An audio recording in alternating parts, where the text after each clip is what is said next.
La parole est maintenant à Thierry Benoît pour le groupe du Nouveau Centre. Merci, Monsieur le Président. Monsieur le Ministre, mes chers collègues, le texte sur lequel nous sommes amenés à nous prononcer aujourd'hui est le fruit d'un long travail de concertation entre l'État et les partenaires sociaux, le fruit d'un dialogue constructif qui a abouti à un projet de loi qui trouve ici son équilibre. À ce titre, je tiens à rendre un hommage tout particulier à mon collègue et ami André Santini, qui a, comme secrétaire d'État, initié et largement contribué à la rédaction de ce projet de loi. Projet de loi, je le rappellerai, qui s'inscrit dans la continuité des actions menées par les gouvernements successifs depuis 2002 en faveur du dialogue social et de la négociation collective.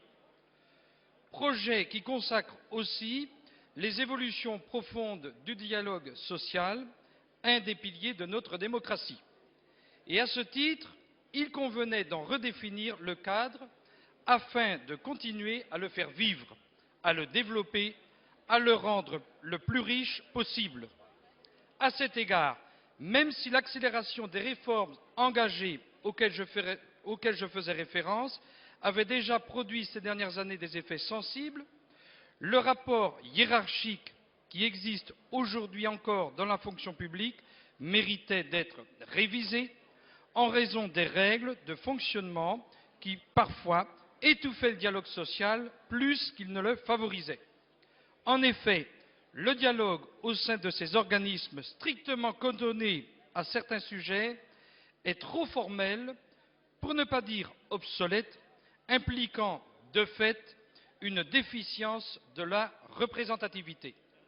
Or, je reviendrai sur ce point, dans une démocratie sociale rénovée, nous avons besoin de syndicats dont la légitimité soit incontestable, car un syndicat plus légitime, c'est un syndicat qui négocie plus efficacement au nom des salariés qu'il représente et qui sait trouver avec ses interlocuteurs des solutions adaptées à tous.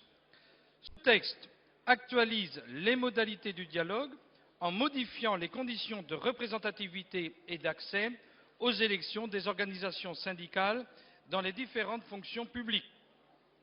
Ces conditions relèvent du bon sens, d'une part, exister depuis au moins 2 ans, et d'autre part, vérifier le respect des critères d'indépendance et de respect des valeurs républicaines. Rappelons une nouvelle fois que les accords de Bercy du 2 juin 2008, à l'origine de cette réforme, ont été signés par 6 des 8 syndicats de fonctionnaires. Je viens maintenant à l'article 30 qui reconnaît la formation des professions infirmières en leur offrant la possibilité de passer en catégorie A et de fait de bénéficier d'une revalorisation salariale. Nous pensons pour notre part que cette avancée est méritée. Elle introduit une plus grande justice sociale pour les infirmiers et infirmières, valeur à laquelle nous sommes très attachés ici sur les bancs centristes de cette Assemblée. Désormais, tout infirmier ou infirmière pourra donc, dès le mois de juin, opter pour un passage en catégorie A de la fonction publique hospitalière et bénéficier ainsi d'un supplément de rémunération d'environ 2 000 € net par an dès décembre, tout en prolongeant de 5 ans sa carrière professionnelle. Les infirmiers et infirmières actuellement en poste pourront néanmoins choisir de maintenir leur droit à la retraite à 55 ans, mais dans ce cas, avec une revalorisation moindre.